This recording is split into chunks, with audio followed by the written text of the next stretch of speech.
नमस्कार. या व्हिडिओमध्ये मी सर्व दर्शकांचे हार्दिक स्वागत करतो. आजचा विषय जो आहे अतिशय महत्त्वाचा आहे आणि तो विषय म्हणजे सायबर क्राईम. आता दिवसेंदिवस आपण सायबर क्राईमच्या ज्या घटना आहे किंवा सायबर क्राईमच्या संदर्भात तक्रारी ज्या आहे या सायबर क्राईम पोलीस स्टेशनकडे आल्याचे आपल्याला दिसून आले आहे. आता जर आपण या संदर्भात सखोल रिसर्च केला किंवा सायबर क्राईम जे करणारे जे गुन्हेगार आहे किंवा ज्या व्यक्ती आहे या कशा प्रकारे तुमच्या मानसशास्त्राचा अभ्यास करतात किंवा तुमच्या सवयी काय आहे याचा ते अभ्यास करत असतात आणि मग ते अशा वेगवेगळ्या प्रकारचे जे फंडे आहेत सायबर क्राईम करण्यासाठी ते वापरत असतात. आता हल्ली असं झालं की आपल्याला स्मार्टफोनचा अतिवापर होत आहे आणि आपल्याला कुठलीही गोष्ट ही स्मार्टफोनशिवाय आपण जगू शकत नाही. त्यात एक गुगल जो प्रकार आहे, गुगल सर्च हा एक देखील प्रकार आहे की आपल्याला प्रत्येक काही आपल्याला अडलं असेल तर आपण ते गुगलवर जाऊन सर्च करत असतो.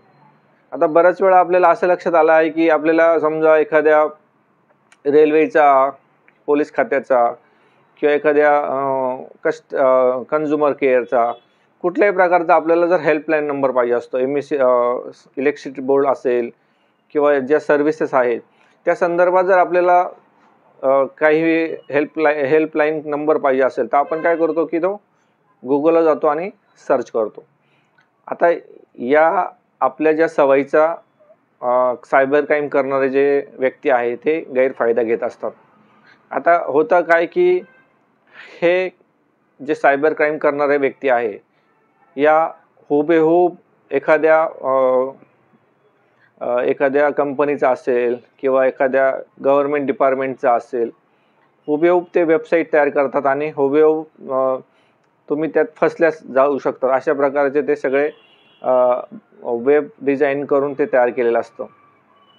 त्यात लोगो जे आहे ते लोगो देखील ते हुबेहूब तयार केलेले असतात. त्यामुळं खरी कोणती आणि खोटी कोणती ही वेबसाईट आपल्याला शक्यतो त्या व्यक्तीला ओळखता येत नाही आणि मग आपण काय करतो की गुगल सर्चवर जातो आणि हेल्पलाईन नंबर सर्च केल्यानंतर आपल्याला ती सर्च केल्यानंतर आपल्याला तो नंबर येतो आणि तो नंबर जेव्हा आपण डाउनलोड करतो तर नंबर जेव्हा आपण कॉल करतो मग ते सांगतात की तुम्ही हे ॲप्लिकेशन डाउनलोड करा, आम्ही तुम्हाला अशा प्रकारे त्यात सगळी माहिती अवेलेबल करून देऊ.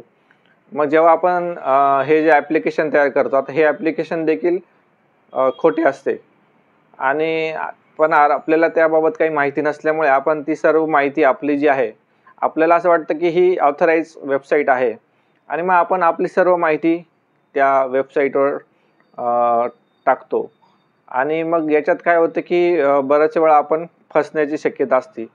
असं देखील लक्षात आलं आहे की असे अनेक प्रकार झाल्यामुळे लोकांना हजारो लाखो रुपयांचा गंडा या सायबर क्राईम करणाऱ्या व्यक्तींनी केलेला आहे. त्यामुळे आपण देखील ज्यावेळेस गुगल सर्च करताना ती एक काळजी घेतली पाहिजे. ती वेबसाईट खरी आहे की खोटी आहे किंवा तो नंबर व्हेरीफाय करणं देखील गरजेचं आहे.